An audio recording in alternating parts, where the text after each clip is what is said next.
do you want to talk NA here, or should we leave NA till the end? We can do a sidebar. No. Let's go to Hanwha first, then NA. Okay, let's go to okay. See, Peter, the way that we have to edge people on this show, because why they're here is to hear us shit about NA. We know that. See, the problem with doing these shows in League of Legends is that the viewers want to hear about the most boring shit, but we want to talk about the exciting stuff. So what we do is we just edge them consistently throughout the show. Well, we talk about what we want to deal with, and then inevitably it just comes in some sort of like orgasmic climax of shitting on NA. Okay.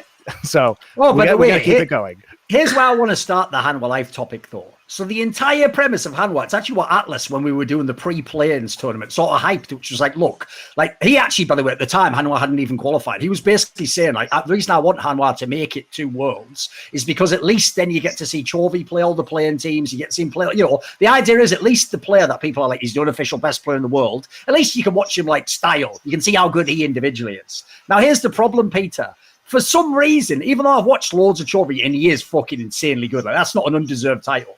This tournament, though, he is almost playing like a caricature of what people used to make fun of LS's love of Chovy, which is he just plays like fucking my boy Frog, and like lane CS is all that matters in the game. And the second the lane phase is over, he's like, who gives it? It's like he just doesn't give a fuck or something. Like some of his moves have been, I can't even comprehend them, dude. Like he is super, super skilled. You can see it in the CS numbers, but I don't really understand how he sees League of Legends at the moment as a game.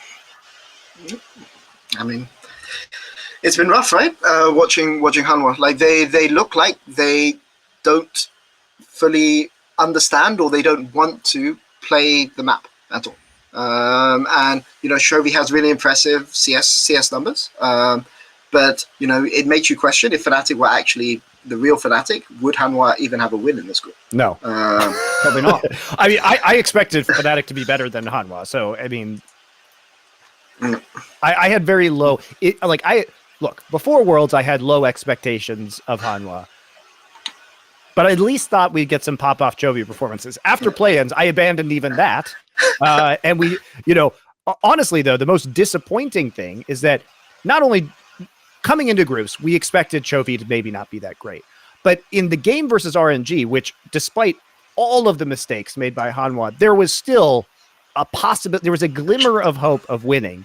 And then Deft comes out with the wackiest AD carry build that doesn't even activate the passive on his Infinity Edge, which, like, I want to get your take as a coach. So I am not, almost always, I am of the opinion that itemization very rarely wins or loses games of League of Legends. Of course. Yeah. I think in this particular game, it might have lost the game. I think that given Def's performance and how close some of these team fights were, I legitimately think that this build, in fact, lost this game for Hanwha. So is that your opinion as well? And also, as a coach, how do you deal with these situations? Because this was so egregious that I can't even imagine being Def's coach. I would feel like tearing out my hair. Like, how do you coach players to understand the proper builds? And what was your take on the build this game and whether it won or lost? I mean, firstly, I agree with you. I actually do. I agree with you both that I think builds. I think that draft and builds and things like this, we tend to overvalue how much they do. They do make a difference, right? And I agree with you that this was one of those cases. As his coach, like, I don't know what you do. Like, this is my nightmare as a coach. That my veteran player who's been playing for, man, how long's Def been around since? Was he season 3? He was definitely season 4. Was he? He was there season 3. Oh, right? he was on the old MVP team. Yeah, MVP Blue. He was there getting bodied by Fakers LeBlanc. Basically the beginning almost. Yeah. So this is an 8-year pro, right? He's been to Worlds so many times. He's had so many like, what do you even tell him? Like, I mean, I'm not sure you can even bring it up when he goes off the stage. You can be just like, I mean, you just have to sit there putting your head in your hands, watching yourself lose all these team fights, and it's just your nightmare as a coach because there's literally nothing you can do. And, you know, what you have to do is you have to go out, if you're a good coach, and go and defend him on publicly like the day after when you know that he's just lost your team the chance to go out. Here's the only person, Monty, who could coach Def. Old school Winamp, because it really kicks the llama's ass. That's good. That's a boomer reference. That is a good reference. If you're in your 30s, that's hilarious. There we go. But I mean, there's so much I really didn't people will focus on the Infinity Edge aspect of this build, but also even the Wit's End is just very sus.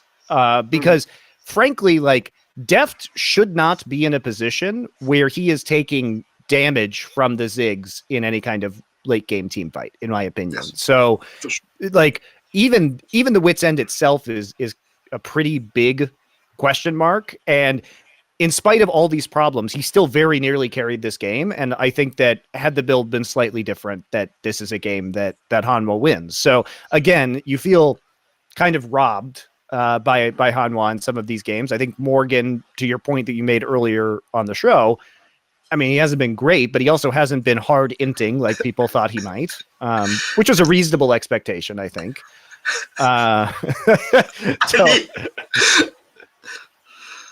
I'm just bummed. I'm bummed that this is the version of Hanwha Life that we got. In fact, they are more like Gen G than I thought. This is, if you took, let me put it this way, if you took the nameplates off Gen G and Hanwha Life, I would have thought they were the opposite teams. Yep, I think that's fair. Yeah. I would have expected the AD carry position to be popping off. I would have expected kind of a, laning performance from BDD, but maybe not a translation into actual damage or presence within these games. I didn't expect much of Rascal out of this tournament. So I legitimately think that if you took the nameplates off, I would have thought Hanwha was Gen G and Gen G was Hanwha.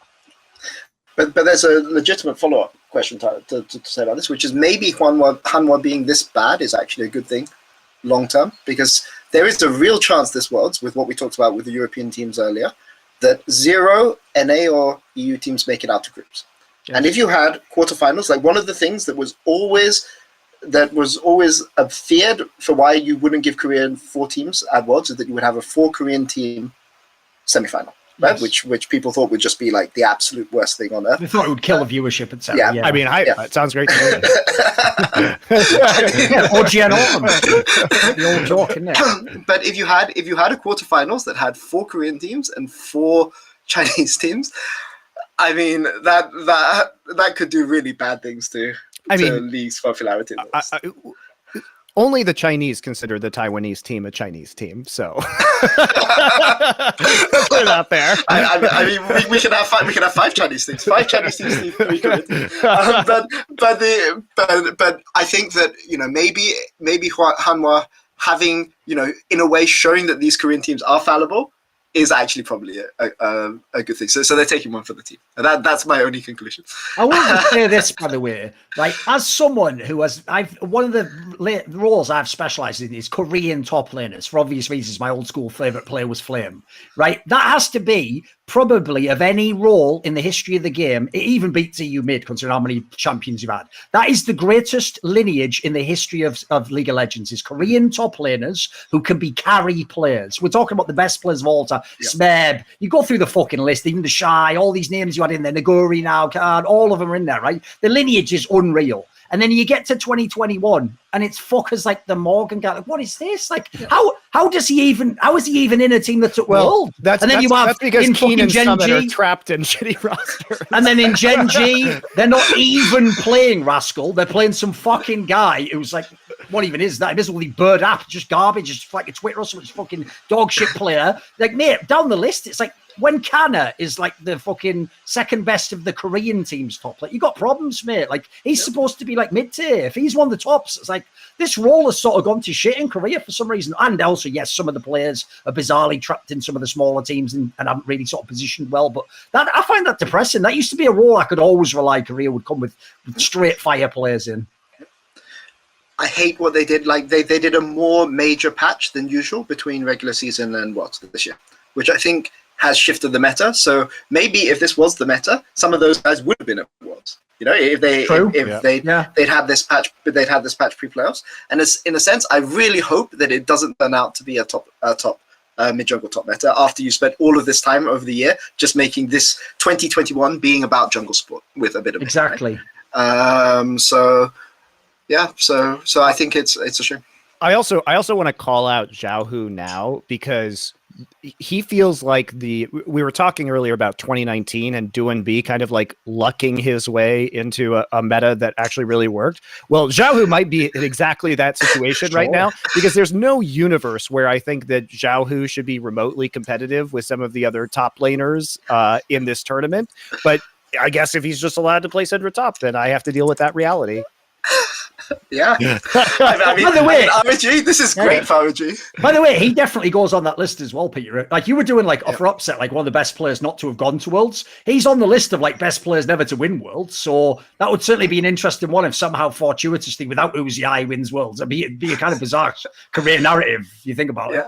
Yeah, I mean, it turns out all they had to do is retire their best player, and then it's free, right? And then just lane swap to top, no problem. Yeah, and then just lane swap to top. I mean, and then everyone's like, and then of course recruit really good players at ADC mid. No, don't need to. Question for you, Thorin: if RNG win Worlds, is Cryan the worst player to ever win the World Championship? He's got to be up there. Come on. Yeah, he's definitely he would definitely be on my shit list of players who have won. Crown's another one.